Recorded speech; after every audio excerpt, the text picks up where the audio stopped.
Hello YouTube, Damer_23 here, and welcome to episode 23 of the Youth Challenge here of 1860 Munich. Bit of a different start, no post-com demo, it's just me on stream. We've been live for exactly, I'll show you, 8 hours and 33 minutes almost in my Christmas holidays, and we have belted out most of the part of the season. Since we last met, it was youth intake preview and a few results. Since then, we're going to recap some results and unfortunately mention where there will be no semi-final live com. We did get a quarter-final this year in the DFL Pokal. Played Dortmund, who we did knock out last year, to get to a semi-final. I think was it Dortmund last year? Or did we play Dortmund the year before? We played Dortmund one of the 2 years and we were much better than, there we are, 2 years ago. I do apologise. But yeah, we unfortunately lost to Dortmund 3-2. We're 3-0 down at one stage as well in this game. We'll start here, why not? No, it's going to do this stuff. As you can see, 3-0 down, very even game. Scored 2 goals, switching to 4-2-4. And then unfortunately didn't find a third. Standard usual FM when a team has all momentum, no more highlight. But we played quite well and it's a very good spot to be in. Second part of this episode is obviously going to be recapping these results. We're currently on 24 points.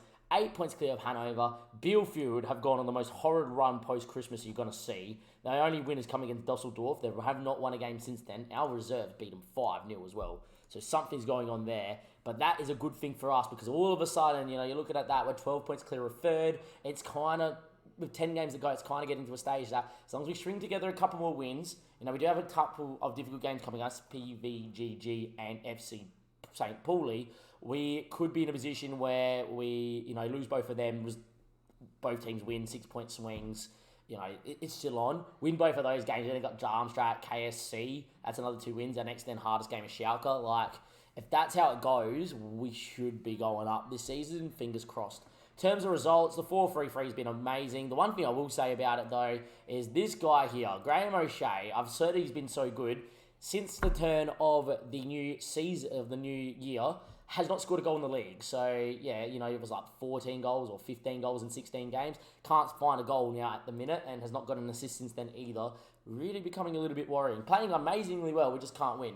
As you can see here, though, since the turn of the year, we did lose on the opening day back to Hamburg, played quite well. Since then, though, our run of clean sheets till the SVS game where we did fully rotate in this game, and then obviously Dortmund as well. So this is the hallmark run of champions, this. You go out there, you keep clean sheets, you keep keeping clean sheets, no team can touch you.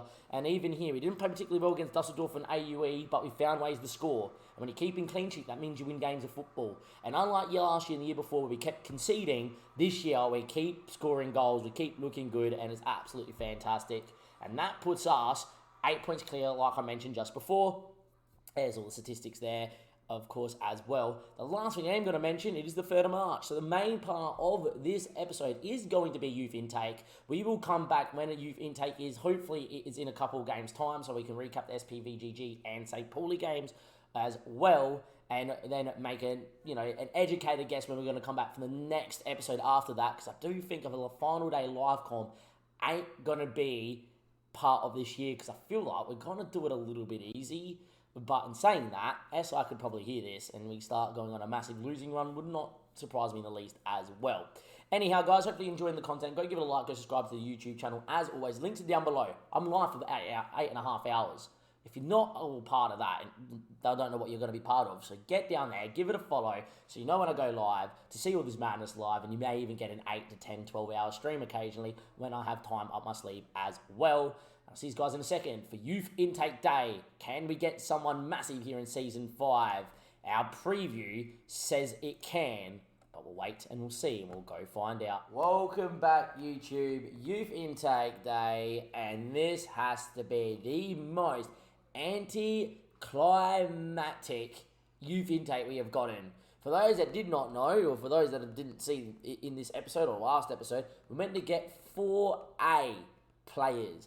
Goalkeeper, a winger, a centre attacking mid, and a striker, all meant to be A+. We have not even got any of them. We don't even get a keeper. Like, yeah, was this meant to be the keeper? It was 2-star. Like, my God. It is what it is. They're maybe not even borderline ready to come in. German looks okay. Alex is Samuel Horter. And the right winger, none of these guys are like huge. Just a bit unfortunate. No other like weirdish nationalities apart from the Greek lad here and Labros. He might be the best one, but even then he has 4 determination. That is so annoying. It is what it is. Sometimes you just don't get a good intake, and unfortunately in a youth intake game you don't get it.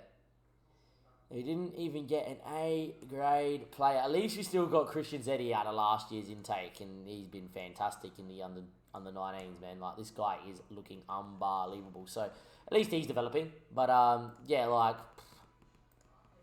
so close to probably being what could have been a world-class intake, and we did not get anything. At least all I can say is this time around we are actually improving our facilities. We are improving our intake, our youth facilities at the minute, and our training facilities, and we just upgraded to excellent academy recruitment and youth recruitment, academy coaching and youth recruitment. So hopefully next year's a lot better. Got to remember next year, hopefully, fingers crossed, with how everything stands at the minute, we are in the we're in the Bundesliga. So when we're getting A grade sort of players and A 5 stars, they're going to be of that at Bundesliga level. But that's our first poor intake. A bit unfortunate. It may put some influence on us to maybe go and look to raid a little. But to be quite fair, this squad here is very well balanced. It's a squad that I'm happy to take into next season. Batten and Yepi may not be here. We may have to, play others. But, you got Ollie and Wacko who can do a job. And that is that. In terms of results, we obviously played 2 games since you guys last saw. We did absolutely throw a game away against SPVGG. We lost 2-1. That was our first time we've conceded in the league this year, I reckon, because the only goals we conceded were in the cup and in friendlies. 1-0 up. Wacko makes a mistake to give away a goal for the 80th minute before giving away a penalty. Graham O'Shea, 8 games without a goal. Mercifully, though, he did get on the score sheet in a 2-0 win against St. Pauli. They were third, we were top. We went out there, we dominated him. Took me to the 84th minute for Ollie to come off the bench and score. And then Ortega fed through O'Shea, and O'Shea off the bench scored really late to find the back of the net to seal the deal. It does mean that we have a game in hand because our game got postponed due to international duty because we're playing on the Monday. We have a game in hand. We are 9 points clear. We just need a draw to go 10 points clear. A win, we go 12 points clear. With that in mind, we've got KSC next, who are dead bottom, then Darmstadt. I'm probably saying that next episode is just going to be a recap of we've gone up. But we'll play by ear. You never know. It might get interesting. Might need a final day live com. Who knows how it's going to go. But, maybe it might work best that next episode is just a little bit of a, of a end of season live com. Maybe a bit of a talk what we're going to do for the Bundesliga. The amount of money we get, click through a few days and see what goes on. And maybe we can upgrade some scouting finally, etc., etc. But yeah, look, that's going to be the end of this episode. The worst intake we've gotten so far on the database and in this save. But look, youth challenges are sometimes difficult like that. At least it didn't come in season 1 or 2 where we really needed a decent youth intake. At least it's come here in season 5. We've got a good base of young players that are becoming homegrown or are not already homegrown.